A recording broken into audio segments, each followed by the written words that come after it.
أعوذ بالله من الشيطان الرجيم بسم الله الرحمن الرحيم واعبدوا الله ولا تشركوا به شيئا وبالوالدين إحسانا وقال تعالى إن الله وملائكته يصلون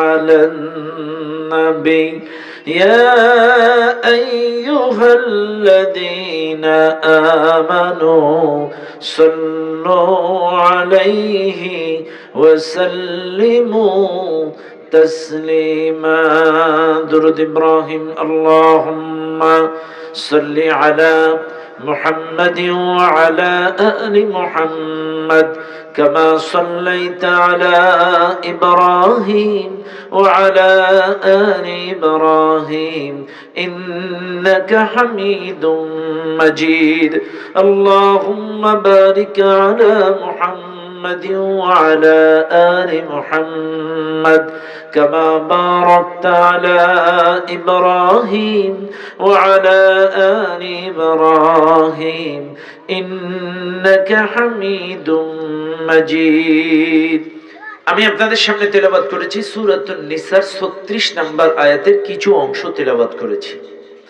সময় যেহেতু স্বল্পতা, রাত অনেক গভীর, এজন্য বিস্তারিত শানে নুজুল বা লম্বা একটি আয়াত তেলাওয়াত করি নাই, কারণ আমি লম্বা আলোচনা করব না।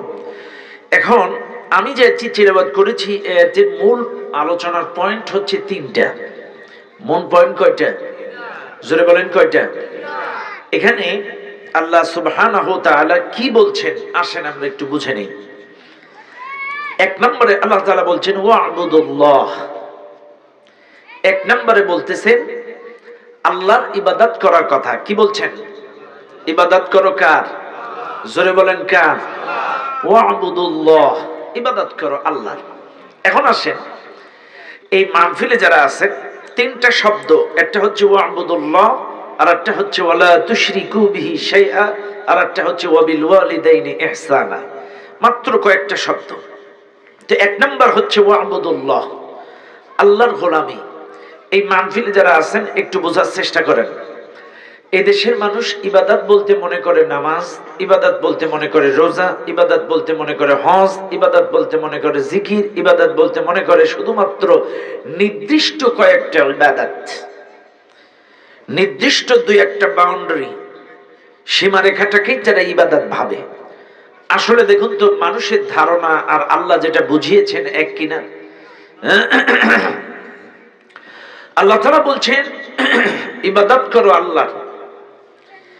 ইবাদতের অর্থ কিন্তু নামাজ না। আবারও বলছি, ইবাদতের অর্থ নামাজ নয়, ইবাদতের অর্থ রোজা নয়, ইবাদতের অর্থ হজ নয়, ইবাদতের অর্থ যাকাত নয়, ইবাদতের অর্থ জিকির নয়।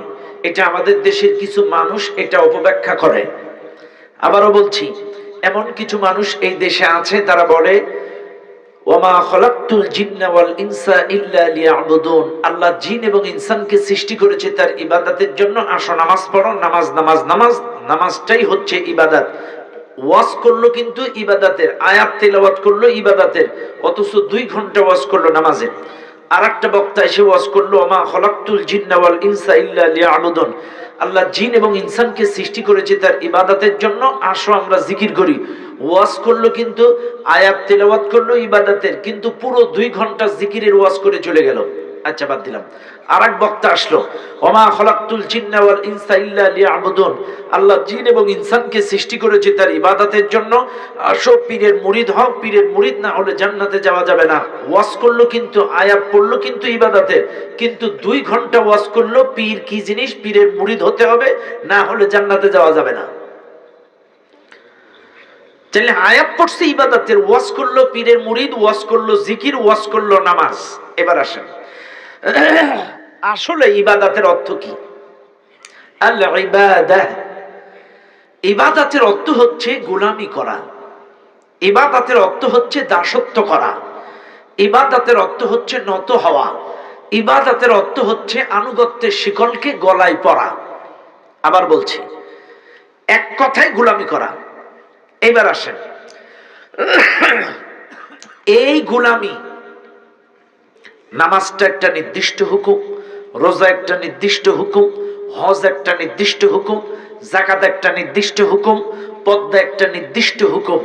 ইবাদত মানেই শুধু নামাজ নয়, ইবাদত মানেই শুধু রোজা নয়। এক একটার অর্থ, রোজার একটা অর্থ, যাকাতের একটা অর্থ, জিকিরের একটা অর্থ, পর্দার একটা অর্থ, হজের একটা অর্থ। তবে ইবাদতের অর্থ হচ্ছে গোলামি।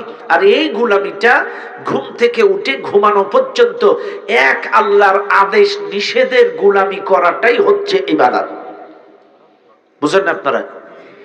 ঘুম থেকে উঠে ঘুমানো পর্যন্ত 24টা ঘন্টায় এক আল্লাহর আদেশ নিষেধের গোলামি করাটাই ইবাদত। এখন আসেন, এই ইবাদত কি শুধু মসজিদে করবেন? হ্যাঁ, শুনে নেন আজকের এই মাহফিলের জনগণ, মসজিদটা যার, এই জমিনটা তার, মসজিদটা তার, মসজিদটা যার, সাগরটাও তার, মসজিদটা যার, জঙ্গলটাও তার, মসজিদটাও তার, যার ব্যবসা প্রতিষ্ঠানটাও তার, মসজিদটা যার, অফিস আদালত কোর্ট কাছারিও তার, মসজিদটা যার, এক কথায় এই জমিনটাও তার। কিন্তু এই দেশের মানুষ মনে করে ইবাদত শুধু মসজিদে করা লাগবে না, গোলামি শুধু মসজিদে করলে চলবে না, মসজিদের মধ্যে গোলামি হবে যার, গোটা দুনিয়াতেও গোলামি হবে তার। ইয়া ইবাদিয়াল্লাযীনা আমানু ইন্না আরদি ওয়াসিআতুন ফাইয়ায়া ফা'বুদুন। আল্লাহ তাআলা বলেন, এই জমিনটা প্রশস্ত, এই জমিনটা বড়, তুমি এই জমিনে যেখানেই থাকো না কেন আমার গোলামি করো। সাগরের উত্তাল তরঙ্গে জাহাজের ভেতরে থাকো গোলামি করো আমার, তুমি জঙ্গলে থাকো গোলামি করো আমার, তুমি ব্যবসা প্রতিষ্ঠানে থাকো গোলামি করো আমার, পরিবারের মধ্যে থাকো গোলামি করো আমার, তুমি চাকরি করো গোলামি করো আমার, তুমি সংসদের মধ্যে থাকো গোলামি করো আমার, জীবনের সব ক্ষেত্রে এক আল্লাহর গোলামি করো। আর যতদিন তুমি জীবিত থাকবে ততদিন গোলামি করো আমার। ওয়া'বুদ রাব্বাকা হাত্তা ইয়াতিয়াকাল ইয়াকিন, নিশ্চিত মৃত্যু আসার আগ পর্যন্ত আমার গোলামি করো। নিশ্চিত নিশ্চিত মৃত্যু আসার আগ পর্যন্ত আমার গোলামি। কিন্তু আমাদের দেশের ম্যাক্সিমাম মানুষ যতদিন পর্যন্ত শরীর গরম, রক্ত গরম, মাজা সোজা, শক্তি আছে, ততদিন পর্যন্ত গোলামি করে শয়তানের। আর যখন 60 পার হয়ে যায় তখন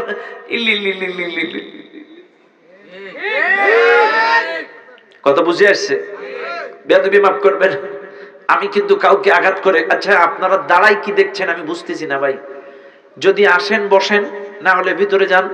এই বাইরে দাঁড়াই কুয়াশার মধ্যে কষ্ট পাচ্ছেন কেন?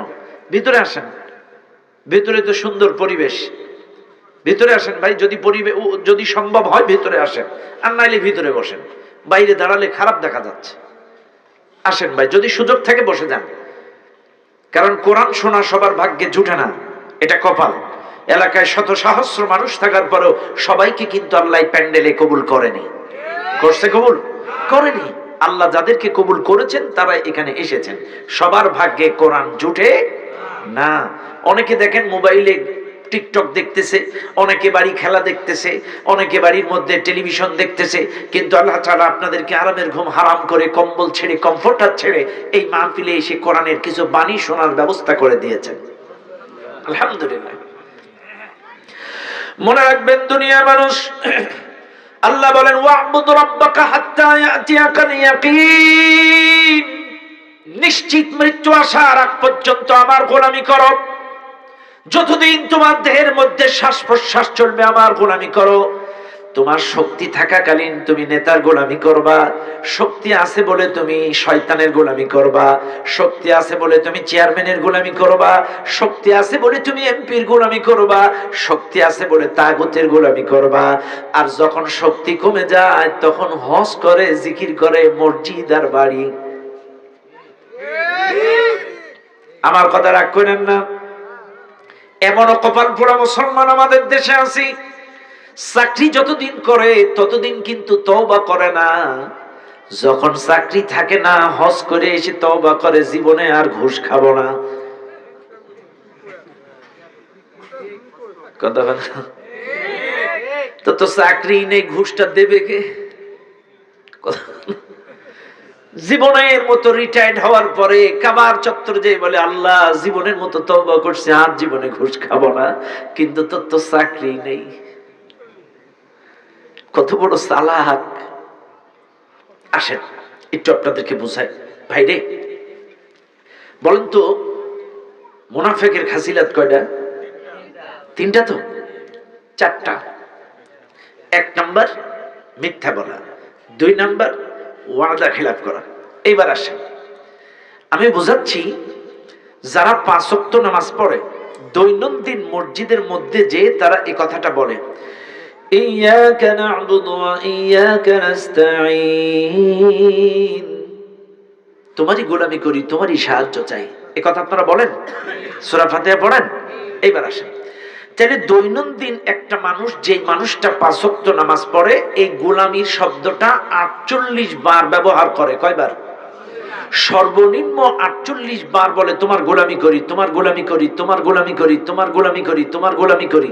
এবার আসেন, একবার বললে ভুল হইতে পারে, দুইবার বললে ভুল হইতে পারে, তিনবার বললে ভুল হইতে পারে, আপনার ব্রেন খারাপ। কিন্তু যেই লোকটা 48 বার বলে তোমার গোলামি করি, এ কি করে নাস্তিকের গোলামি করে? এ কি করে তাগুতের গোলামি করে? বিনা ওযুই মিথ্যা কথা বললে যদি মুনাফিক হয়, আপনারা ওযু করে 5 ওয়াক্ত নামাজে মিথ্যা কথা বলছেন, তার মানে ফরমালিন মুক্ত মুনাফিক। মসজিদের মধ্যে বললেন গোলামি করি আল্লাহর, আর মসজিদের বাইরে যে গোলামি করছেন তাগুতের, মসজিদের বাইরে যে গোলামি করছেন শয়তানের। তাহলে মসজিদে বললেন কি আর বাইরে করলেন কি? এই তোমার জ্যাকেট গায়ে, উঠে দাঁড়াও তো, জ্যাকেট গায়ে, ওই পেছনে পেছনে ওটো দাঁড়াও, তুমি হাতে ঘড়ি পরায় ছেলে, তুমি ওটো ওটো। তোমার বয়স কত? 15।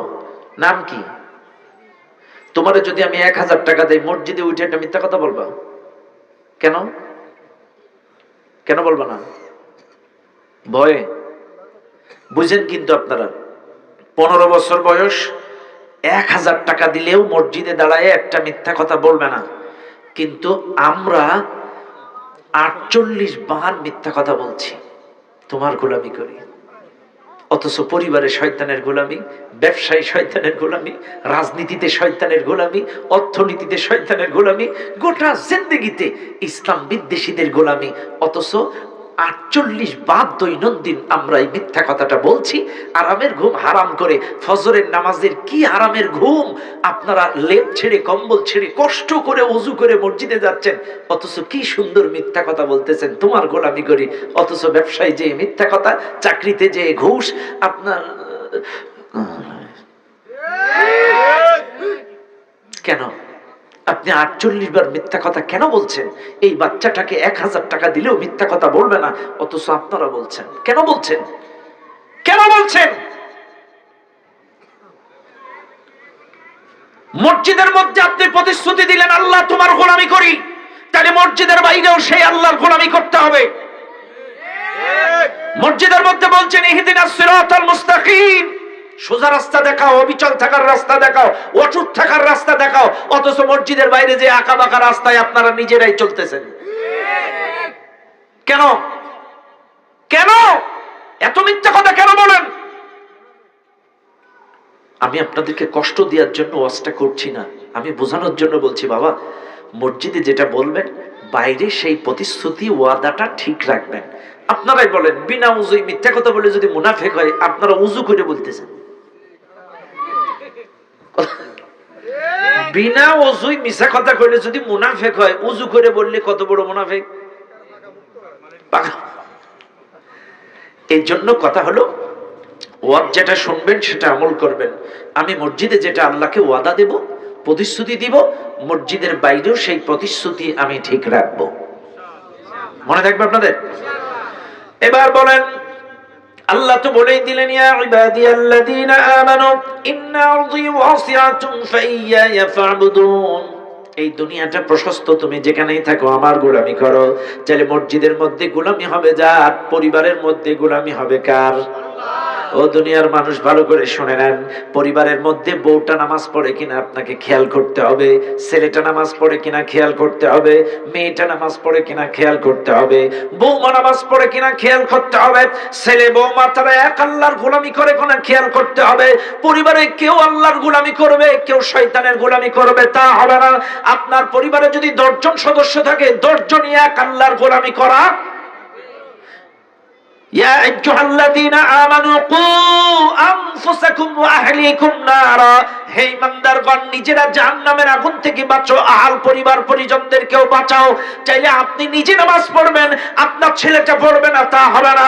আপনি নিজে পর্দা মানবেন, ছেলেটা পর্দা মানবে না তা হবে না। আপনি লোকের বউয়ের দিকে মেয়ের দিকে তাকান না, কিন্তু আপনার নিজের মেয়েকে পর্দায় রাখেন না, বউকে পর্দায় রাখেন না তা হবে না। পর্দা করা কি? সবাই বলেন। আল্লাহ বলছেন ওয়াকুল্লিল মুমিনাতি ইয়াগদুদনা মিন আবসারিহিন্না ওয়া ইয়াহফাজনা ফুরুজাহুন্না ওয়া লা ইউবদিনা যিনাতাহুন্না। নবী তুমি মুমিনা নারীদেরকে বলে দাও চক্ষু যেন নিম্নগামী করে, লজ্জাস্থানের হেফাজত করে, তাদের শরীরের সৌন্দর্য যেন দেখায় না বেড়ায়। এইবার আমার সঙ্গে বলবেন হুজুর এই শরীরের সৌন্দর্য মানতে কি বোঝায়? প্রাপ্তবয়স্কা নারী, প্রাপ্তবয়স্কা মেয়ের শরীরের সৌন্দর্য বলতে বোঝায় তার চেহারা, তার বুক, তার পেট, তার পিঠ। এটা হলো শরীরের সবচাইতে সুন্দর অংশ, আকর্ষণীয় অংশ। আল্লাহ বলছেন খবরদার ওয়ালা ইউবদিনা যিনাতাহুন্না, তারা যেন দেখায় না বেড়ায় তাদের সৌন্দর্য। এবার আসেন, যদি দেখায় লানাল্লাহুন নাযিরা ওয়াল মানযুরা ইলাইহি,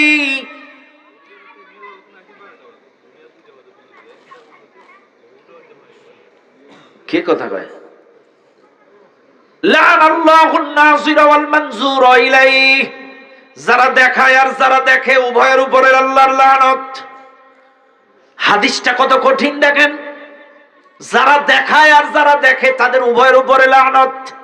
এবার আসেন আপনি স্বামী, পহেলা বৈশাখ, 31 নাইট, 14 ফেব্রুয়ারি বিভিন্ন দিবস উদযাপনে বউকে লাল নীল বেগুনি শাড়ি পরায়া, পেট পিঠ মুখ সুন্দর করে সাজায়া গোটা ফেনী ঘোরালেন। তার মানে স্বামী স্ত্রী দেখালেন, গোটা ফেনীর পর পুরুষ দেখলো, উভয়ের উপরে আল্লাহর লানত। আপনি বাবা আপনার 18 বছরের মেয়েটাকে সাজায়া স্টেডিয়াম মাঠে নিয়ে ঘোরালেন, পেট পিঠ দেখালেন, পরপুরুষ দেখলো, অর্থাৎ বাবা মেয়ের উপরে লানত, যারা দেখলো তাদের উপরেও লানত। আপনি বোন, আপনার ভাই আপনার বোনটাকে সাজায় গুছায় নিয়ে গেল, আপনি ভাই আপনার 18 বছরের বোনটাকে সুন্দর মেকআপ করায় নিয়ে গেলেন স্কুলের পিকনিকে। বেয়াদবি মাফ করবেন, আপনি নামাজি আপনার বাবাও নামাজি, আপনি হাজি আপনার বাবাও হাজি, অথচ আপনার 18 বছরের বোনটা পরপুরুষের সাথে, কলেজের অন্যান্য ছেলেদের সাথে কক্সবাজারে যে গোসল করতেছে জামাতে।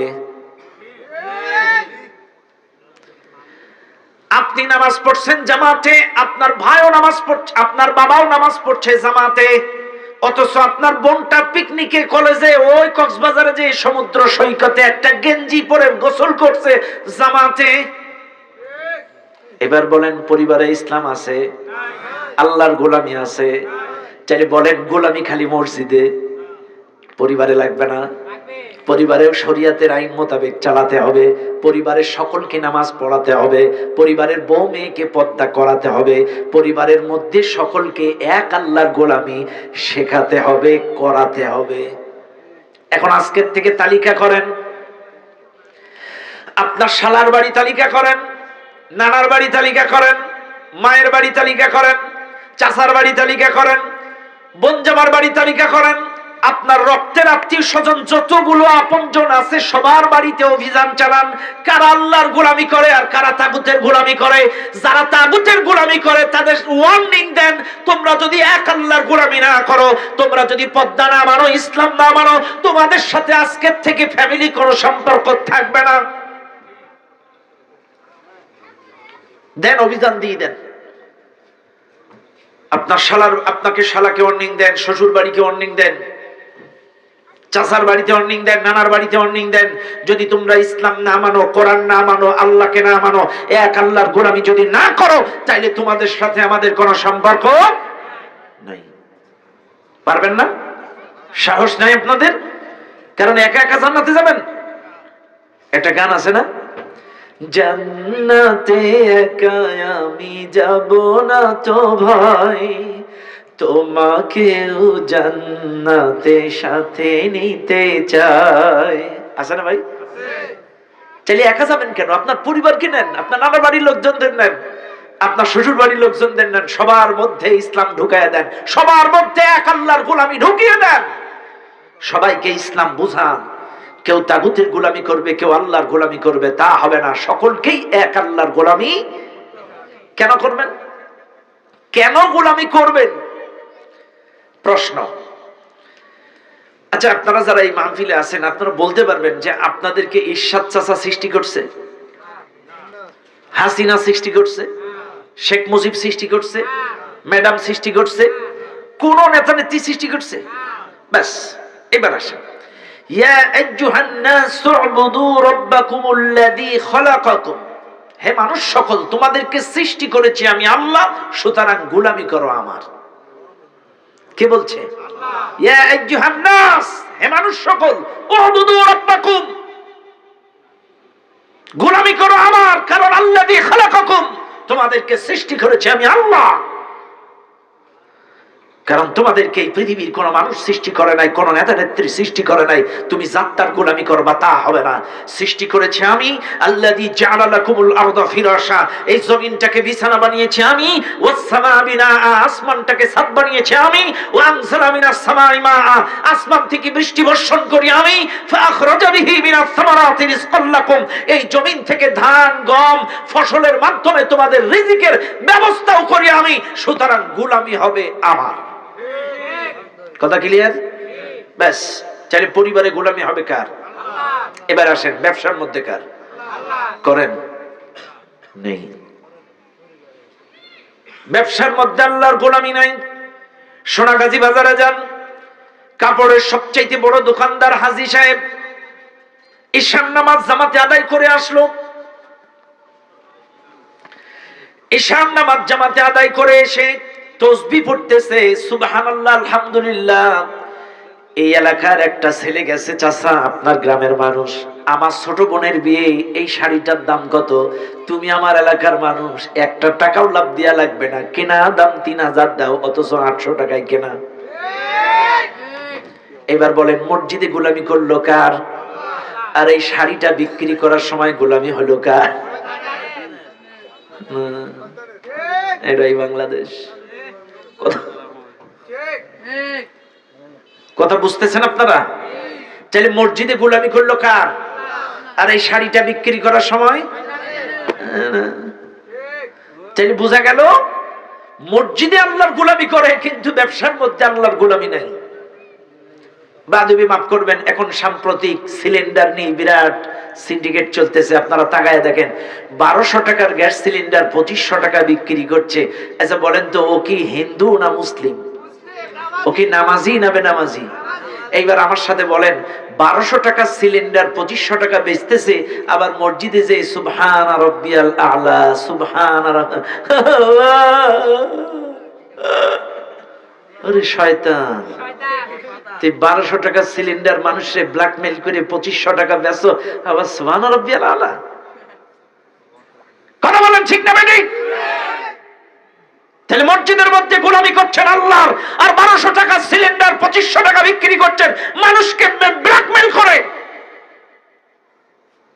কিসের গোলামি? কিসের ইমানদার আপনি? কিসের নামাজ আপনার? হ্যাঁ, আমার কথা হলো মসজিদে গোলামি হবে যার, ব্যবসা প্রতিষ্ঠানেও গোলামি হবে তার। কারণ আল্লাহ বলছেন, ইয়া আইয়ুহাল্লাযীনা আমানুত্তাকুল্লাহ, হে ঈমানদারগণ আমাকে ভয় করো, ওয়াকুলু কওলান সাদীদা, সত্য কথা বলো। তুমি 1200 টাকা সিলিন্ডার 2500 টাকা মিথ্যা কথা বলে কেন বেচো? হ্যাঁ, কাঁচা কলাডারে পাকা বানায়, কাঁচা আমডারে পাকা বানায়। কথা কর, আছে না নাই? এরপরে খাদ্যের মধ্যে ভেজাল মেশায়, ফরমালিন মিশায়। এরপরে এমন অনেক মুদিখানার দোকানদার আছে দেখবেন ডেড এক্সপায়ারের মালটা বিক্রি করে দেয়। অথচ বিশ্বাস করেন ডেড এক্সপায়ার হওয়া মাল, ওই মালটা একটা রিক্সাওয়ালা সারাদিন রিক্সা চালালো, 300-500 টাকা কামালো। একটা কেক বা একটা বিস্কুট বা একটা পাউরুটি অথবা একটা জুস কিনলো তার ছোট্ট বাচ্চাটার জন্য। আপনি ওই ডেড এক্সপায়ারের জুসটা বিক্রি করে দিলেন, প্রায় 25 দিন আগে ডেড মেয়াদ শেষ। ওইটা রিক্সাওয়ালা বুঝে না, এরে দিয়ে দিলেন। এই রিক্সাওয়ালার বউ বুঝে না, দিয়ে দিল। বাড়ি যে ছোট্ট বাচ্চাটা ওই জুসটা খেয়ে নিল। ওই একটা ডেড এক্সপায়ারের জুস খাওয়ার কারণে ডায়রিয়া হলো, 3000 টাকার মেডিসিন ওই রিক্সাওয়ালার মেয়েটাকে খাওয়াতে হলো। এইবার আপনি বলেন সামান্য 25 টাকা জুসের এক্সপায়ার হওয়া জুসটাকে খাওয়ানোর কারণে ওই রিক্সাওয়ালার মেয়ে ডায়রিয়া হলো, 3000 টাকার ঔষধ খাওয়ালো। এইবার আপনারা বলেন আপনি বাড়ি এসে জিকির করবেন আর ওদিকে ওর বাচ্চার ডায়রিয়া বাঁধাবেন, আপনি নামাজি? হ্যাঁ, এই জন্য পা দুটো ধরি যারা মুদিখানার ব্যবসায়ী আছেন, আল্লাহর হস্তে কয় টাকা লাগবে আপনার 2 দিনের দুনিয়া? আজকে মারা যাবেন, কালকে আপনারে পাতলা কাফনের কাপড় পরায় রেখে চলে আসবে, আপনার জ্যাকেটটাও সাথে দেবে না, আপনার চাদরটাও সাথে দেবে না, আপনার গায়ের এই শালটাও সাথে যাবে না। কয় টাকা লাগবে আপনার? আপনি পাউরুটিটা ডেড এক্সপায়ারের মালটা খাওয়াই দিলেন। নাউজুবিল্লাহ। খবরদার ব্যবসার মধ্যে সত্য কথা বলবেন, মনে থাকবে আপনাদের। হারাম ব্যবসা করবেন না, মানুষকে অবৈধ জিনিস খাওয়াবেন না, মনে থাকবে ইনশাআল্লাহ। বাইরে আমি বুঝাচ্ছি ইবাদত কারে বলে, এরকম করে কেউ বুঝাবে না, বেয়াদবি মাফ করবেন। আমাদের দেশের মানুষ ইবাদত মানে নামাজের ওয়াজ করে, ইবাদত মানে রোজার ওয়াজ করে, ইবাদত মানে জিকিরের ওয়াজ করে, কিন্তু ইবাদত মানে যে গোলামি, আর এটা সব জায়গায় এটা কেউ বলবে না। ইবাদতের অর্থই গোলামি। চাইলে এই গোলামি শুধু মসজিদে না, পরিবারেও গোলামি, ব্যবসায়ও গোলামি। এইবার বলেন চাকরিতে কি হবে? গোলামি, শিয়ত তো। এবার আসেন, এখানে যারা আছেন একটু হাত তোলেন তো আমার সাথে, সবাই তোলেন। আমি যেটা বলবো এটা বলবেন না আপনাদেরটা বলবেন, আপনারা ঠিক করে নেবেন। আমি আমারটা বলছি, জাস্ট বোঝানোর জন্য বলছি, জাস্ট বোঝানোর জন্য। বলেন তো আমার বাবা খারাপ বাবা কি? সত্যি কি আপনাদের বাবা কি বাবা? যেটা ভালো সেটা বলবেন আপনারা, খারাপ হলে খারাপ বলবেন, ভালো হলে ভালো বলবেন। আমি জাস্ট এটা ফর্মালিটি বলতেছি। আমার বাবা, সবাই বলেন আমার বাবা, আমার বাবা, হাত নামান। আপনারা কিন্তু বলছেন আমার বাবা ভালো বাবা, তাহলে ঘুষ খায় কার বাবা?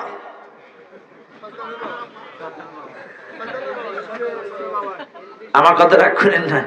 তাহলে ডিসি অফিসে যারা চাকরি করে সব শয়তানের বাবা, এসপি অফিসে যারা চাকরি করে শয়তানের বাবা, ভূমি অফিসে চাকরি করে শয়তানের বাবা, রেজিস্ট্রি অফিসে চাকরি করে শয়তানের বাবা। রেজিস্ট্রি অফিসে মসজিদ আছে, এসপি অফিসে মসজিদ আছে, ডিসি অফিসে মসজিদ আছে, ভূমি অফিসে মসজিদ আছে। আজান দিলে 70% স্টাফ নামাজ পড়ে মসজিদে জামাতে, অথচ অফিসে আসলে তাহলে বোঝা গেল মসজিদে করে গোলামি আল্লাহর, আর অফিসের মধ্যে শয়তানের। কথা কথা কথা কত কম কথা, ঠিক না বেঠিক? আমার কথা হলো গোলামি সব জায়গায় কার হবে?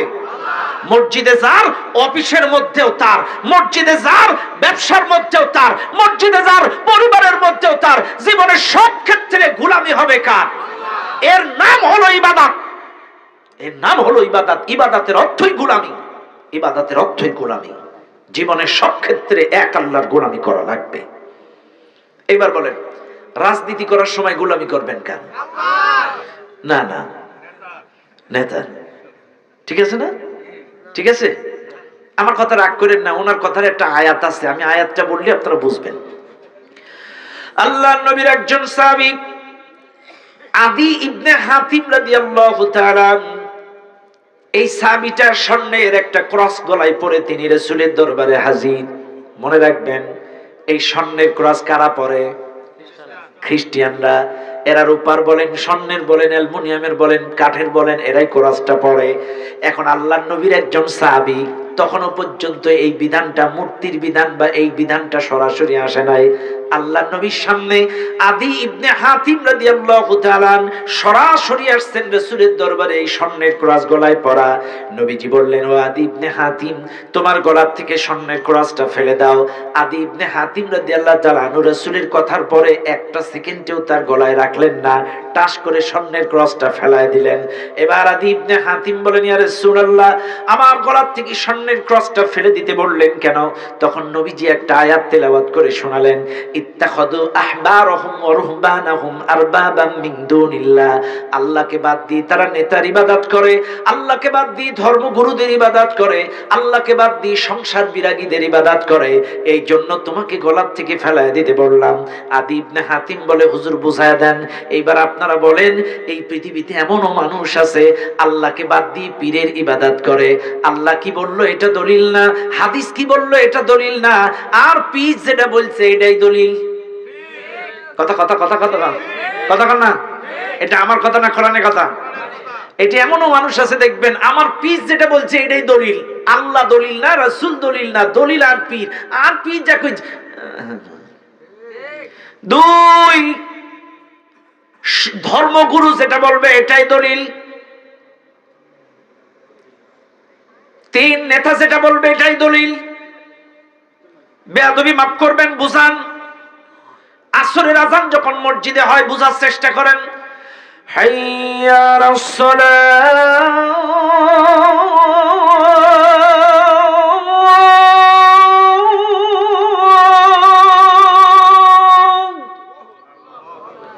এই ডাকটা কার ডাক? কার ডাক? ক্লিয়ার? কে ডাক দিল? আল্লাহ ডাক দিল, নামাজে আয়। এখন সেম টাইম আপনার নেতা ডাক দিল, এখন সোনাগাজী মিছিল আছে, 500 টাকা এক প্যাকেট বিরিয়ানি।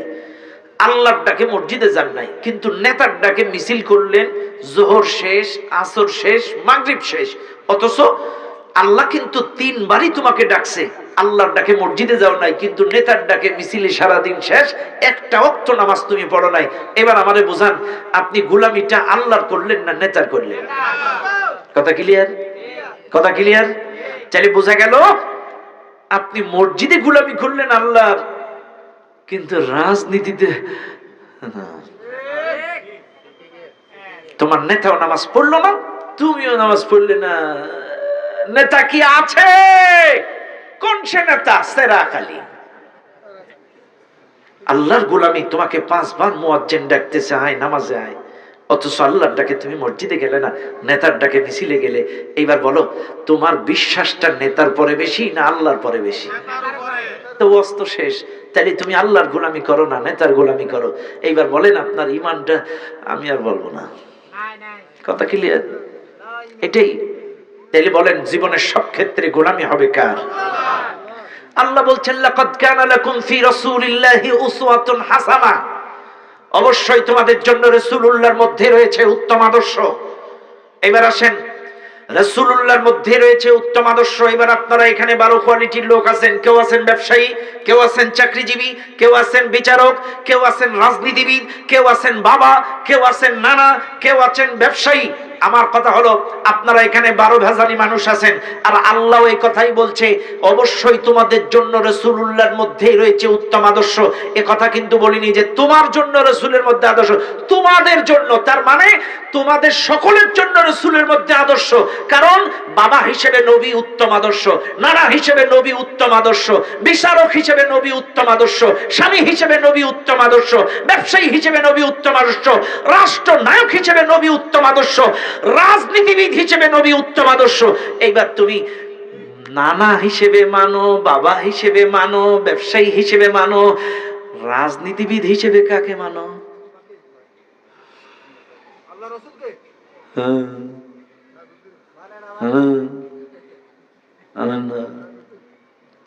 কবরে নামানোর সময় বলে কি সুন্দর মিথ্যা কথা, বিসমিল্লাহি ওয়া আলা মিল্লাতি রাসূলিল্লাহ। অথচ রাজনীতির ময়দানে যখন ভাষণ দেয় বলে আমি অমুকের আদর্শের সৈনিক। তাইলে আমার কথা হলো, যেই লোকটা রাসূলকে আদর্শ মানবে, রাসূলকে মডেল মানবে, নেতা মানবে, রাসূলের সুন্নতের ইত্তেবা করবে, তাকে কবরে নামানোর সময় বিসমিল্লাহি ওয়া আলা মিল্লাতি রাসূলিল্লাহ এটা জায়েজ।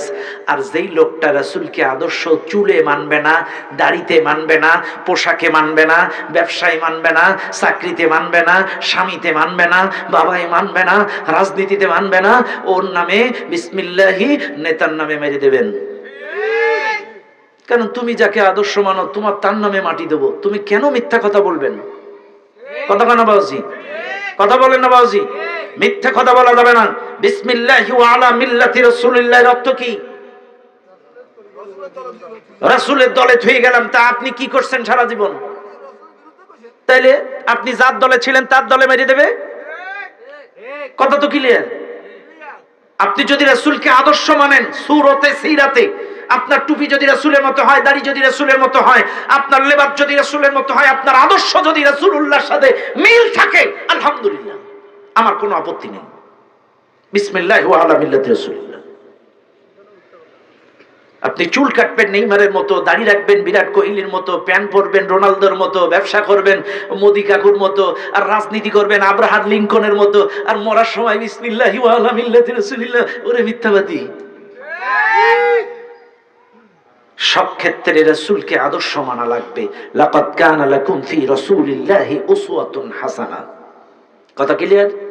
ব্যাস, ইবাদতের ওয়াজার করব না। 2 নাম্বার পয়েন্ট, আল্লাহ সুবহানাহু ওয়া তাআলা বলেন 1 নাম্বার গোলামি করো আমার, ওয়া'বুদুল্লাহ। 2 নাম্বার ওয়ালা তুশরিকু বিহি শাইআ, আমার সঙ্গে কাউরে অংশীদার বানায়ও না, শরীক করিও না। এই মাহফিলে যারা আছেন একটু ভালো করে শুনে নেন। 2 নাম্বার পয়েন্ট, আল্লাহর সঙ্গে কাউরে শরীক করা যাবে না। এইবার আসেন, এই গুনাহটা এটা কিন্তু একটা সাধারণ বিষয় না। আপনারা যারা আছেন আল্লাহর কসম কেটে বলি, আমি একটি কথাও কাউকে টার্গেট করে আঘাত দেওয়ার জন্য বলি না। যা বলি কোরআন থেকে বলি, বুঝিয়ে বলি, হক কথাগুলো বলি। লক্ষ্য করেন, আল্লাহ পাক বলেন 1 নাম্বার ইবাদত করো আমার, গোলামি করো আমার। 2 নাম্বার, আমার সঙ্গে কাউরে অংশীদার বানায়ও না। এবার আসেন, অংশীদার বানানো মানে কি, এটাকে আপনাদেরকে সহজ সরল ভাষায় বোঝায়। এক কথায়, আল্লাহর সঙ্গে কাউকে শিরিক করো না। শিরকের অর্থ হলো অংশীদারিত্ব করা, শিরকের অর্থ হলো ভাগাভাগি করা, শিরকের অর্থ হলো সমান করা, শিরকের অর্থ হলো অ্যাডজাস্ট করা, শিরকের অর্থ হলো আল্লাহর ক্ষমতার সাথে, আল্লাহর সিফাতের সাথে, আল্লাহর রুবুবিয়্যাতের সাথে, আল্লাহর উলুহিয়্যাতের সাথে এই দুনিয়ার কাউকে অ্যাডজাস্ট করা। এবার আপনাদেরকে বুঝাই, শিরিক হচ্ছে গুনাহ। আল্লাহ যেহেতু বলছেন ওয়ালা তুশরিকু বিহি শাইআ, আমার সঙ্গে কাউরে অংশীদার বানাবা না, শরীক বানাবা না। এবার আসেন, কেন বানাবো না? আল্লাহ কেন এটা নিষেধ করলেন, এটা জানার দরকার আছে না নাই? আছে আছে আছে। ইবাদত কেন করবেন এটা আপনাদেরকে এতক্ষণ বুঝালাম, কারণ আল্লাহ আপনাদেরকে সৃষ্টি করেছেন, আল্লাহর দেওয়া জমিনে থাকেন, আল্লাহর দেওয়া আসমানের নিচে থাকেন, আল্লাহর দেওয়া রিজিক খান, এই জন্য আল্লাহর গোলামি করা লাগবে, এটা আপনাদের বুঝালাম। এবার আল্লাহর সাথে কেন শিরিক করবেন না এটা বুঝার চেষ্টা করেন। কারণ আল্লাহ বলেন ইন্নাশ শিরকা লাযুলমুন আযীম, নিশ্চয়ই শিরিক সবচেয়ে বড় গুনাহ, সবচেয়ে বড় জুলম। জুলমের অর্থ কি মনে রাখবেন, শুনে নেন মুসলমানেরা, এটা হচ্ছে সবচেয়ে বড় গুনাহ। এবার আসেন, হুজুর আপনারা বলবেন, হুজুর চুরি করা গুনাহ আমরা জানি, মিথ্যা কথা বলা গুনাহ আমরা জানি, জিনা করা গুনাহ আমরা জানি, সুদ খাওয়া গুনাহ আমরা জানি, মার্ডার করা গুনাহ আমরা জানি, কিন্তু হুজুর শিরিক করা কি এটা তো জানি না। আল্লাহর নবী বলেন, আল্লাহর কোরআন বলেন, যত গুনাহই পৃথিবীতে আছে সবচাইতে বড় গুনাহর নাম হলো শিরিক। যত গুনাহ আছে সবচাইতে বড় গুনাহর নাম শিরিক। ইন্নাশ শিরকা লাযুলমুন আযীম, নিশ্চয়ই শিরিক সবচেয়ে বড় গুনাহ, বড় জুলম। শুনে নেন, এবার আসেন, শিরিক কি কায়দার গুনাহ? শিরিক কি কায়দার গুনাহ খেয়াল করেন। আল্লাহর কোরআন বলেন ইন্নাল্লাহা লা ইয়াগফিরু আন ইউশরাকা বিহি ওয়া ইয়াগফিরু মা দুনা যালিকা লিমান ইয়াশা। আল্লাহ পাক বলেন, অন্যান্য গুনাহ আমি আল্লাহ যাকে ইচ্ছা তাকে মাফ করে দিব, কিন্তু আমার সঙ্গে শিরকের গুনাহ আমি আল্লাহ কাউকে মাফ করব না, আমার সঙ্গে অংশীদারিত্বের গুনাহ আমি আল্লাহ কাউকে মাফ করব না। 2 নাম্বার, আল্লাহ বলছেন চুরি করার পরে যদি কেউ তওবা করে আমি তাকে মাফ করে দেব, জিনা করার পরে যদি কেউ তওবা করে মাফ করে দেব, যদি মিথ্যা বলার পরে তওবা করে আমি মাফ করে দেব, কিন্তু যদি কেউ আমার সঙ্গে শিরক করে এই শিরকের গুনাহ আমি কাউকে মাফ করব না। এক নাম্বার আল্লাহর কোরআন বলেন আমি আল্লাহ পাক ডাক দিয়ে বলেন এই শিরকের গুনাহ মাফ করব না। আর 2 নাম্বার তওবার মতো তওবা করলে মাফ করে দেবে। কিন্তু শুনে নেন মুসলমান, চুরি করার দরুনে আপনি পেছনে 50 বছর নামাজ পড়েছেন, তাহাজ্জুদ পড়েছেন, হজ করেছেন 50 বার, জিকির করেছেন 50 বছর, নামাজ পড়েছেন 50 বছর, হঠাৎ অভাব হোক আর স্বভাব হোক বাইসান চুরি করার কারণে 50 বছরের ইবাদত আপনার নষ্ট হয়ে যাবে না। কিন্তু কেউ যদি আল্লাহর সঙ্গে শরীক করে আল্লাহ বলেন তার 50 বছরের জীবনের সমস্ত ইবাদত বরবাদ। লা ইন আশরাকতা লা ইয়াহবাতান্না আমালুকা ওয়া লা তাকুনান্না মিনাল খাসিরিন। শিরক যদি কেউ করে তার জীবনের সমস্ত আমল বরবাদ। শিরক করলে তার জন্য জান্নাত হারাম। নামাজ পড়বেন শিরক করবেন, নামাজ পড়বেন শিরক করবেন, হজ করবেন শিরক করবেন, যাকাত দেবেন শিরক করবেন, যত ইবাদত করবেন সাথে শিরক করবেন, জান্নাত হারাম, ইবাদতে লাভ হবে না। মান ইউশরিক বিল্লাহি ফাকাদ হারামাল্লাহু আলাইহিল জান্নাতা ওয়া মাওয়াহুন নার। শিরক করলে তার জন্য আল্লাহর জান্নাত হারাম, ওর আবাসস্থল হবে জাহান্নাম। শিরক কত জঘন্যতম গুনাহ একটু খেয়াল করেন। এখানে কাফের আছেন কারা কারা হাত তোলেন। আচ্ছা এখানে কথা বলে কারা, বারবার কথা বলে কারা, এদের সমস্যাটা কি? একটু দূরে যেয়ে বল না ভাই। শিরক কত জঘন্যতম গুনাহ একটু খেয়াল করেন। এখানে কেউ কাফের আছেন? নেই তো, সবাই ইমানদার না আমরা, আলহামদুলিল্লাহ। কিন্তু কোরআন কি বলছে দেখেন। কোরআন বলছে ওমা কানা, আগে হাদিস বলি তারপর কোরআন বলি। জামানুন ইয়াতি আলান নাস জামানুন ইয়াজতামিউনা ফিল মাসাজিদ ওয়া লাইসা ফীহিম মুমিন। রাসূল বলছেন কিয়ামতের পূর্বে শেষ জামানার মানুষগুলো মসজিদে যাবে, নামাজ পড়বে, জমা হবে, জিকির করবে, ইফতার করবে, কোরআন পড়বে, সব করবে, কিন্তু ওয়া লাইসা ফীহিম মুমিন, ওদের মধ্যে মুমিন খুঁজে পাওয়া যাবে না, ঈমানদার খুঁজে পাওয়া যাবে না। কি আশ্চর্যজনক কথা। নামাজ পড়বে, জিকির করবে, কোরআন পড়বে, মসজিদে সেজদা দেবে, তারপরেও মুমিন থাকবে না কেন? কোরআন এবার জবাব দিচ্ছে কেন থাকবে না। ওমা কানা ইউমিনু আকসারুহুম বিল্লাহি ইল্লা ওয়া হুম মুশরিকুন। অধিকাংশ মানুষ ঈমান আনার পরেও মুশরিক থাকবে। এখন বলবেন হুজুর কালেমা পড়ার পর মানুষ আবার মুশরিক হয় কি করে? লা ইলাহা ইল্লাল্লাহ মুহাম্মাদুর রাসূলুল্লাহ সাল্লাল্লাহু আলাইহি ওয়াসাল্লাম, এই কালেমা যারা মনে প্রাণে মানে তারাই কি ঈমানদার? বলেন তারা কি? তারা কি? তারা কি?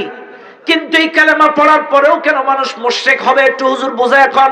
আল্লাহর নবী বলেন এই দুনিয়ার মানুষগুলো নামাজ পড়বে মসজিদে, জিকির করবে মসজিদে, ইফতার করবে মসজিদে, কোরআন পড়বে মসজিদে। আজ যখন পাসপোর্টের ভিসার দরকার তখন বিভিন্ন পীরের দরবারে, সন্তান যখন হবে না গরু নিয়ে বাবার দরবারে, যখন নির্বাচন আসবে বাবা শাহজালালের দরবারে। তাহলে কি বোঝা গেল? নামাজ পড়ে মসজিদে আর নির্বাচনের সময় কোন জায়গায় যায়? আরে বাবা কি তোর জন্য চেয়ার নিয়ে বসে আছে নাকি? চেয়ার দেওয়ার মালিক কে? কুলিল্লাহুম্মা মালিকাল মুলক তুতিল মুলকা মান তাশা ওয়া তানজিউল মুলকা মিম্মা তাশা। সমস্ত ক্ষমতার মালিক আমি আল্লাহ, যাকে ইচ্ছা ক্ষমতা দেই, যাকে ইচ্ছা কেড়ে নেই। চাইলে চেয়ারের মালিক আমি আল্লাহ। মসজিদে সেজদায় পড়ে কান আল্লাহ একবার জনগণের খেদমত করতে চায়, আল্লাহর কাছে যদি কবুল হয়ে যায় আল্লাহ তোমারে ক্ষমতা দিয়ে দিতে পারে। সন্তান হয় না, 9 বছর বিয়ে করছে, কোন জায়গায় যায়? সেদিনকে ফেসবুকে একটা ভিডিও দেখলাম, আপনারা কোন দলের মুরিদ আছেন কিনা কোন পীরের আমি জানি না, কিন্তু ফেসবুকে দেখলাম আটরশির মাজারে 5000 গরু বান্ধা। কিরে এত গরু কিনলাই?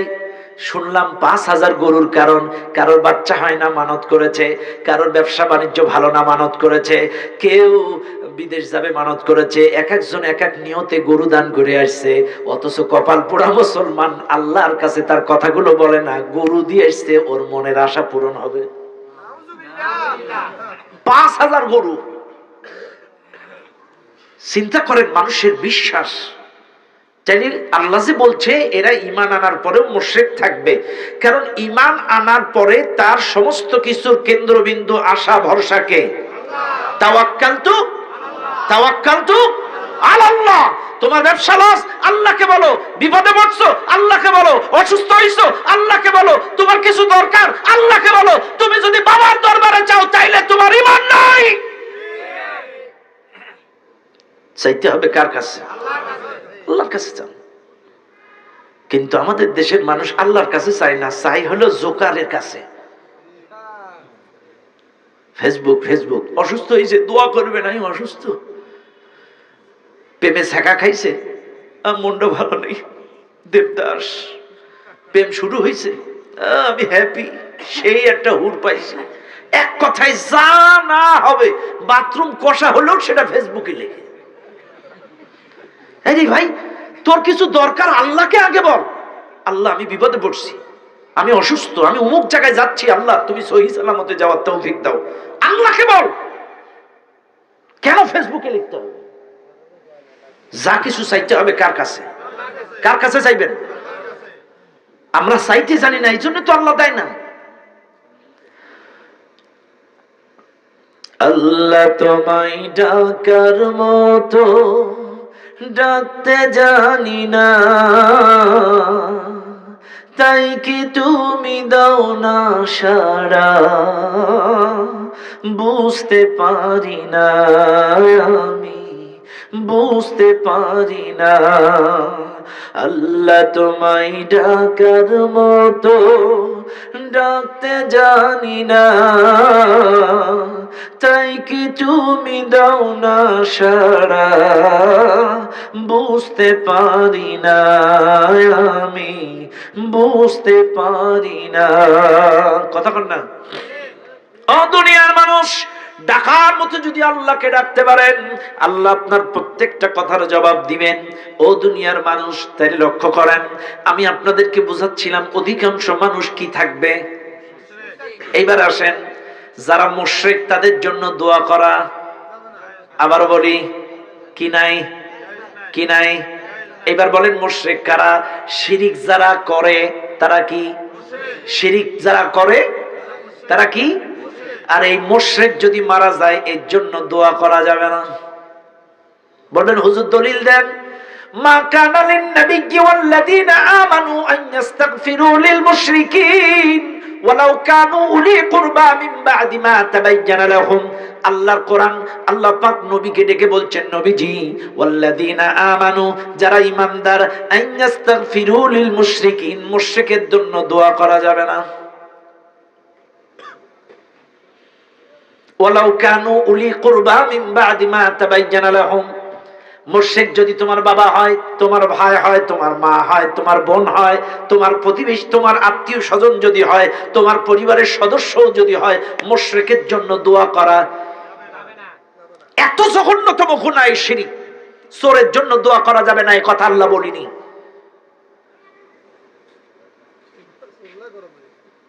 এই কথা আল্লাহ বলিনি যে চোরের জন্য দোয়া করা যাবে না, মিথ্যাবাদীর জন্য দোয়া করা যাবে না, কথা আল্লাহ বলিনি। কিন্তু কোন মুশরিক মারা গেলে এর জন্য দোয়া করা যাবে না।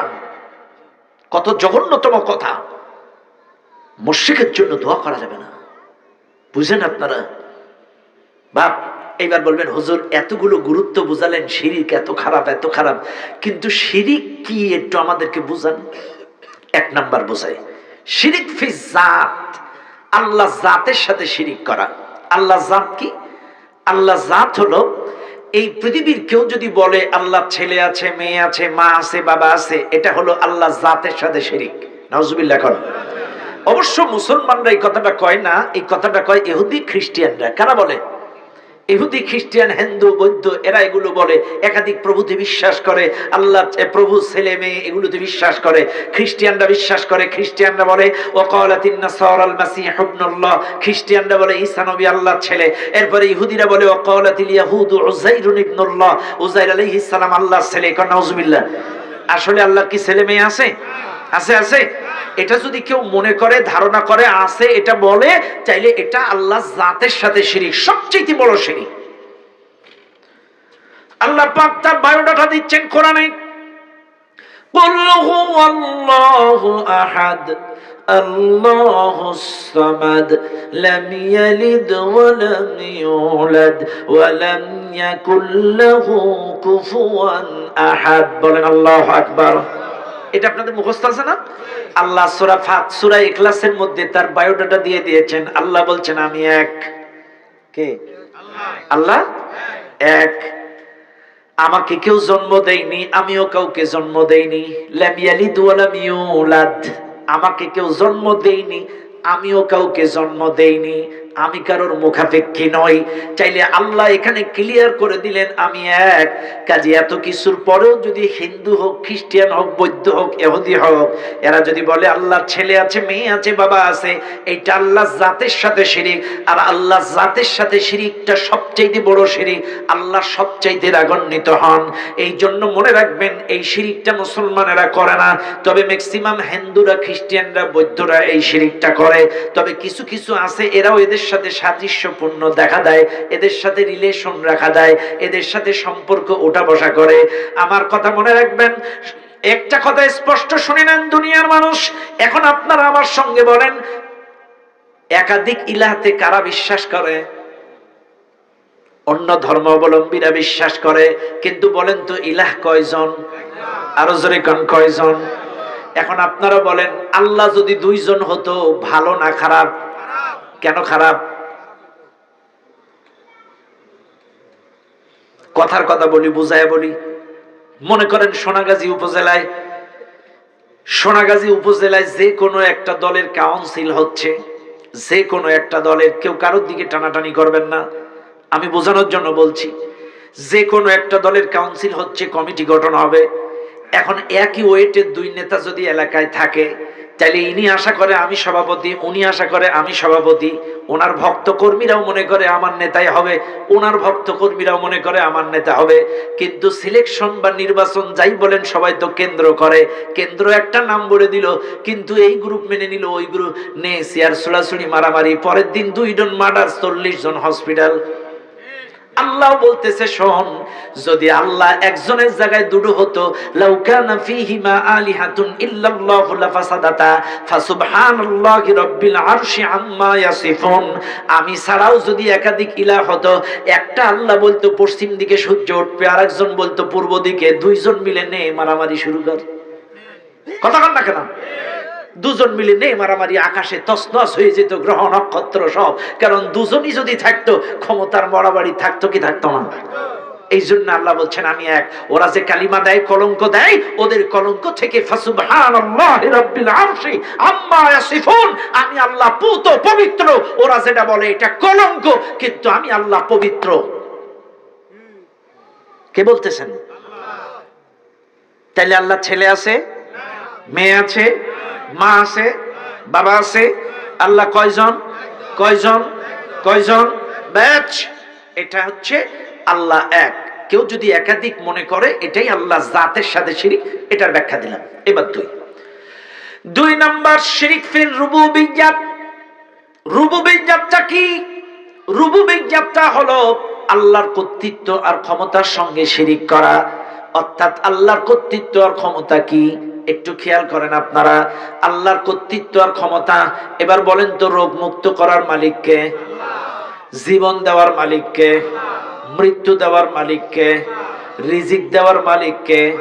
ক্ষমতা দেওয়ার মালিক কে? সন্তান দেওয়ার মালিক কে? এগুলো দেওয়ার মালিক। এখন এগুলো যেটা বললাম একটু মিলায় নেন। চাইলে রিজিক দেওয়ার মালিক আল্লাহ, ক্ষমতা দেওয়ার মালিক আল্লাহ, জীবন দেওয়ার মালিক আল্লাহ, মরণ দেওয়ার মালিক আল্লাহ, রোগ মুক্ত করার মালিক আল্লাহ। এখন এইগুলো যদি এই দুনিয়ার কারোর সাথে সমান সমান করেন, আল্লাহর সাথে যদি সমান করে ফেলান, এটাই হবে আল্লাহর রুবুবিয়্যাতের সাথে শিরিক। এইবার আসেন আপনাদেরকে বোঝায়। বলেন তো, রোগ মুক্ত করার মালিক কে? আরো জোরে কান কে? এখন কেউ যদি বলে ডাক্তার ভগবান, ডাক্তার আমার বাবা জীবন বাঁচাইছে, ভাগ্যিস হসপিটালে নিছিলাম, আমার মা নাইলে বাঁচত না, ভাগ্যিস সময় মতো ডাক্তার আসছিল, নাইলে আর বাবা বাঁচত না, ডাক্তার আর বাবা জীবন বাঁচাইছে। নাউজুবিল্লাহ। মালিক কে? ওয়া ইযা মারিদতু ফাহুয়া ইয়াশফিন, রোগ হলে রোগ মুক্ত করার মালিক আমি আল্লাহ। ডাক্তারের কোনো ক্ষমতা নাই। ডাক্তারের কোনো ক্ষমতা আছে? আছে? আছে? নাই। এই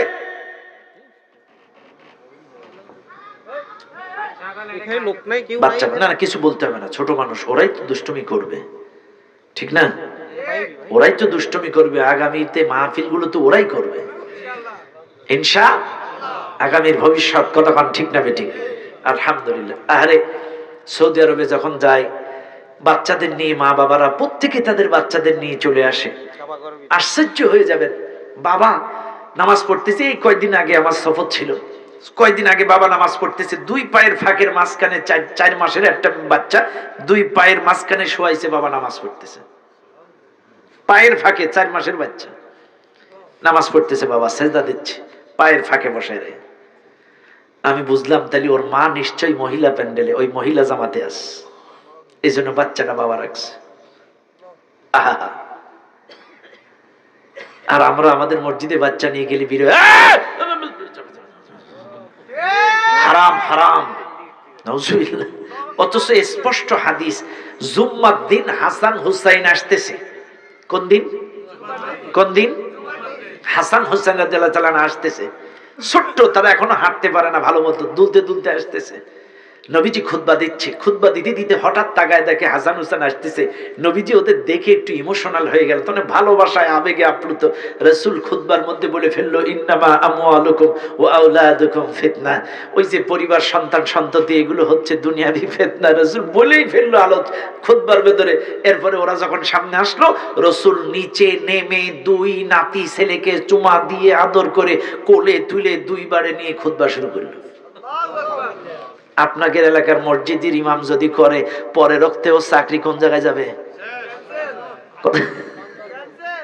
অথচ নবী তার 2 নাতি ছেলেরে 2 বারে নিয়ে খুতবা দিস। নামাজ শেষে এক আনসার সাহাবী বলছে, হুজুর আমার 10টা ছেলে পেলে আমি একটারও চুমো খাইনি, আপনি খালি চুমা মারেন। নবী বলছে, যে দয়া করে না সে দয়া পায় না। যারা ভালোবাসে না, আদর করে না, এদের বয়সকালে দেখবেন দেখার লোক থাকে না। আর যারা দয়া করে, এদের বয়সকালে বাচ্চারা ভালোবাসে, দয়া করে, মহব্বত করে, ইহসান করে। কথা কনা কেন?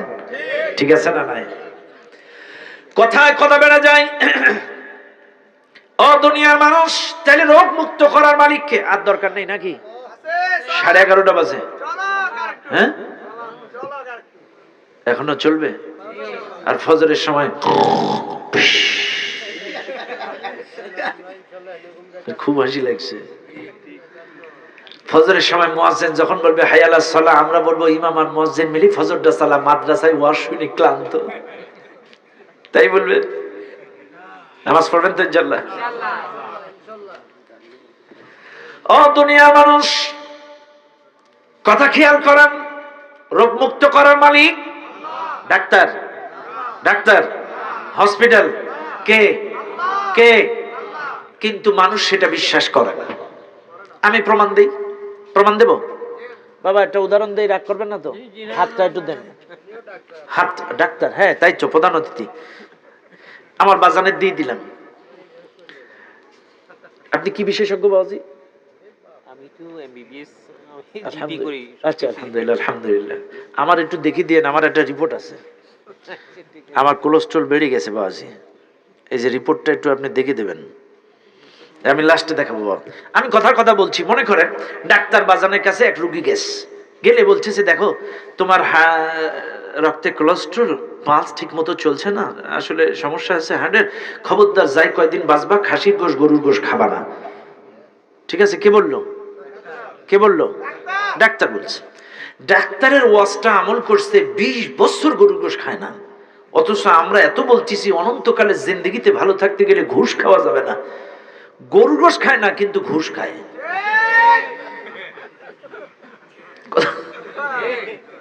উনিও ডাক্তার, আমিও ডাক্তার। উনি হচ্ছে দেহের ডাক্তার, বাহ্যিক শরীরের ডাক্তার, আমি আত্মার ডাক্তার, রুহের ডাক্তার।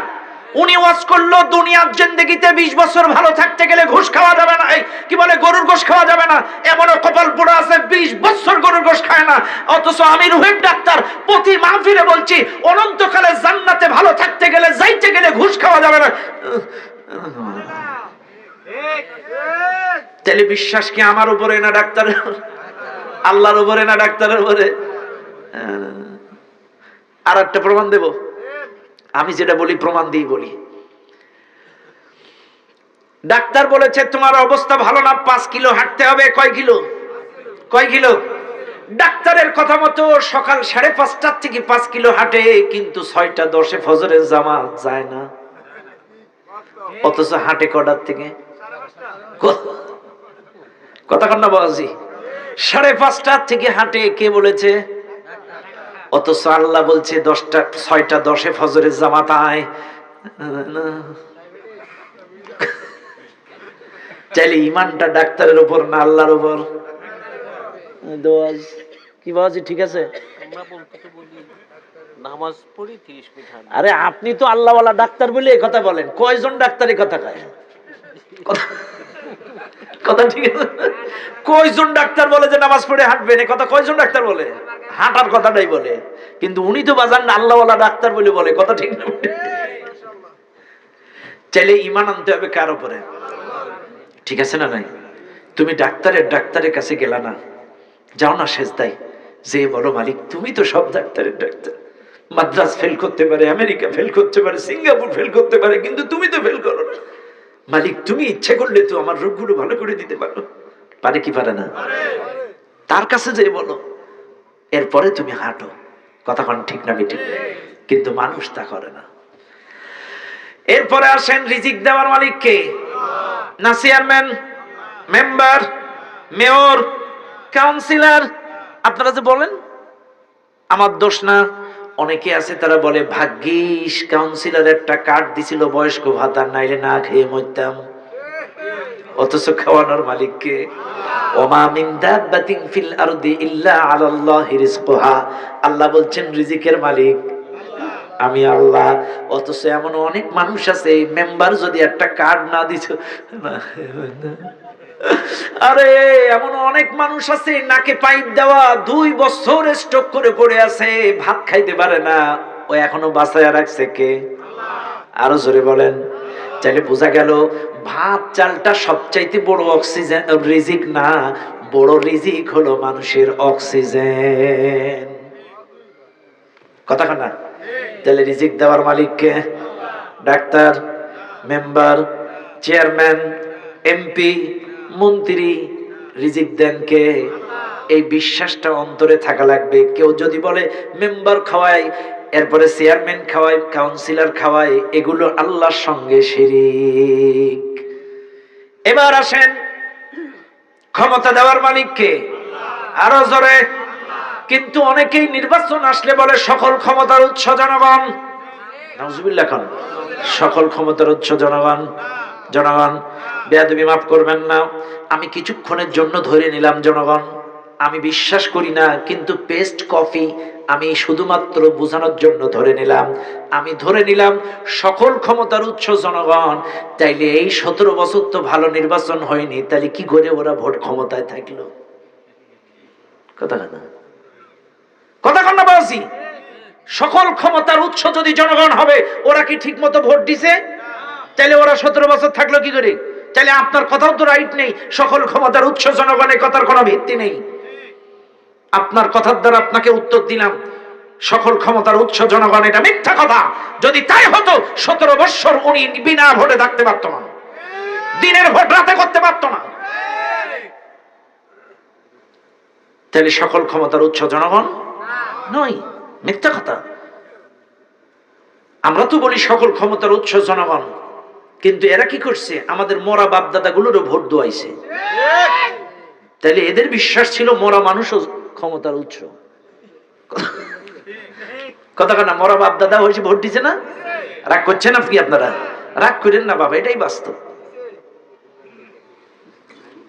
তাহলে সকল ক্ষমতার মালিক কে? জোরে কন কে? এটা মনে থাকবে আপনাদের ইনশাআল্লাহ। আল্লাহ। কুল্লাহুম্মা মালিকাল মুলক তাবারাকাল্লাযী বিয়াদিহিল মুলক ওয়ালিল্লাহি মুলকুস সামাওয়াতি ওয়াল আরদ। বারবার আল্লাহ বলছে সকল ক্ষমতার মালিক আমি আল্লাহ। ব্যাস। কিন্তু বিশ্বাস করেন ম্যাডাম, আপনারা কে কোন দল করেন আমি জানি না, শহরের মানুষ এক এক দল করতেই পারেন, কিন্তু মানুষ যখন এটা ভুলে যায় যে আল্লাহই ক্ষমতার মালিক, তখন আল্লাহ তারে একটা নাড়া দিয়ে দেয়। দেখেন উনি কিন্তু এতটাই ক্ষমতা লোভী হয়ে গিয়েছিল, লাস্টে আল্লাহকে ভুলে গিয়েছিল। ক্ষমতার মালিক যে আল্লাহ এই কথা তার মনে ছিল না, এই জন্য তিনি বলেছিল আমার এই ক্ষমতা 41 সালের আগে, কিন্তু 24-এ আল্লাহ চেয়ারটা নাড়ায় দিছে। চেয়ারের মালিক কে? মোদি কাকু আমেরিকা।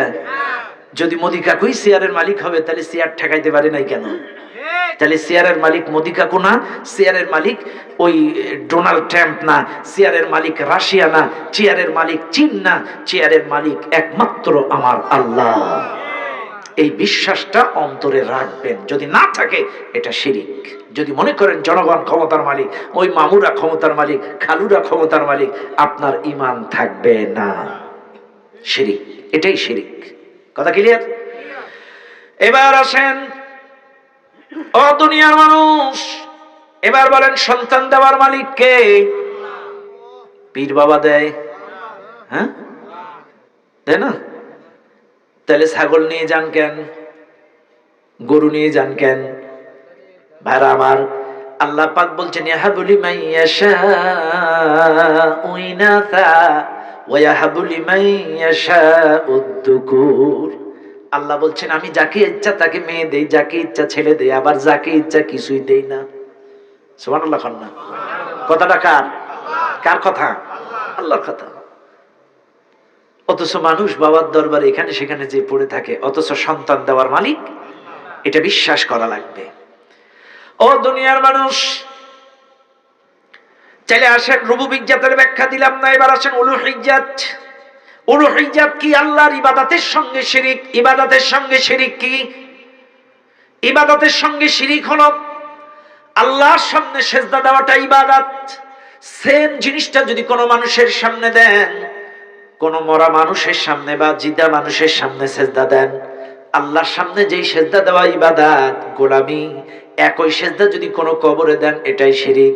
আল্লাহর সামনে যেই সেজদা দেওয়া ইবাদত, একই সেজদা যদি কোনো মরা মানুষ বা জেতা মানুষের পায়ে দেন এটাই শিরিক। কথাখানা কথাখানা। ইবাদতের অনেক ব্যাখ্যা, মনে রাখবেন আল্লাহর কাছে চাইলে আল্লাহ খুশি হয়। কি হয়? আবারও বলছি, আল্লাহর কাছে চাইলে আল্লাহ খুশি হয়, এটাও ইবাদত। আল ইবাদাতু ইসমুন জামিউন লিকুল্লি মা ইউহিব্বুহুল্লাহ ওয়া ইয়ারদাহু মিনাল আকওয়ালি ওয়াল আ'মালি আয-যাহিরি ওয়াল বাতিন। গোপনে প্রকাশ্যে যেই সকল কথা এবং কাজ আল্লাহ পছন্দ করেন, তাতে সন্তুষ্ট হন, এটা ইবাদত। কাজে আপনি যদি আল্লাহর কাছে কিছু চান আল্লাহ খুশি হন, অর্থাৎ এটাও ইবাদত। কাজে আল্লাহর কাছে চাইলে খুশি হন, এই চাওয়াটা যদি কোনো, এটাই শিরিক। এবার আসেন 4 নাম্বার, সিফাতের সঙ্গে শিরিক করা। সিফাত কি? আল্লাহর গুণাবলী। গুণাবলী কি? অসংখ্য গুণাবলী। তিনি হচ্ছে রিজিক দাতা, তিনি সৃষ্টিকর্তা, তিনি রহমান, তিনি দয়ালু, তিনি রহিম, তিনি মেহেরবান। এখন আপনারা আমার সঙ্গে জবাব দেন, আল্লাহর নাম রহমান, আল্লাহর নাম খালেক, আল্লাহর নাম রাজ্জাক, আল্লাহর নাম রহিম, আল্লাহর নাম গফুর, আল্লাহর নাম গফফার। এখন এই এলাকার অনেকের মানুষের নাম আছে, আল্লাহর নামের সাথে মিল আছে না নাই? অনেকের নাম আছে, এগুলোর নাম। এখন কেউ যদি আল্লাহর নামের সাথে নাম রাখেন, এটা অপরাধের কিছু নয়, কিন্তু অবশ্যই একটা গোলাম লাগানো লাগবে। আব্দুর রহমান, আব্দুল রাজ্জাক, আব্দুল খালেক, আব্দুল মালিক, আব্দুল কুদ্দুস, আব্দুল গফফার, আব্দুল গফুর। কিন্তু কেউ যদি খালি খালি ডাক দেন, এটা আল্লাহর সঙ্গে শিরিক হয়ে যাবে। কারণ রাজ্জাক মানে রিজিক দাতা। আপনার এলাকার রাজ্জাক তো ভ্যান চালায়, এই জন্য ওকে রাজ্জাক বলে ডাকলে গুনাহ হবে, ওকে আব্দুর রাজ্জাক বলেই ডাকা লাগবে। কি? সৃষ্টিকর্তা খালেক। খালেক মানে কি? সৃষ্টিকর্তা। খালেক মানে? এখন বলেন সৃষ্টিকর্তা কে? ভালো আছেন হুজুর? শরীর ভালো আছে আলহামদুলিল্লাহ। কে সৃষ্টিকর্তা? কে? এখন আপনার আমার এলাকার যে খালেক, ও কি সৃষ্টি করবে? তাহলে ও কি? আব্দুল খালেক। এই তো বুঝতে পারছেন, আব্দুর রহমান, আব্দুর রহিম, আব্দুল মালিক, আব্দুল কুদ্দুস, মনে থাকবে আপনাদের? ব্যাখ্যা দিলাম না, আর দরকার নেই, অনেক রাত হয়েছে, মানুষ কষ্ট পাচ্ছে, 11টা 46 বাজে। আমি আপনাদেরকে নিয়ে 3টা পয়েন্টে কথা বলতে চেয়েছিলাম। একটা হচ্ছে ইবাদত, একটা হচ্ছে শিরিক, আর একটা হচ্ছে মা বাবার সাথে সদাচরণ। আমি শেষ পর্যন্ত যাইতে পারলাম না, 12টা বাজে। আর দরকার নেই, এখনো যদি ওয়াজ করি ফজরের নামাজ হবে না। এই জন্য আসুন, এনার্জি থাকতে শুনতে হয়, এনার্জি থাকতে ছাড়তে হয়। আমরা যতটুকু শুনেছি, যা শুনেছি, প্রত্যেকটা কথা আল্লাহ তাআলা আপনার আমাদের সকলের বাস্তব জীবনে আমল করে ইহকালের শান্তি, পরকালের মুক্তি অর্জন করার তৌফিক দান করুন, বলেন আমিন। আমাদেরকে শিরিক মুক্ত ইবাদত করার তৌফিক দান করুন, বলেন আমিন।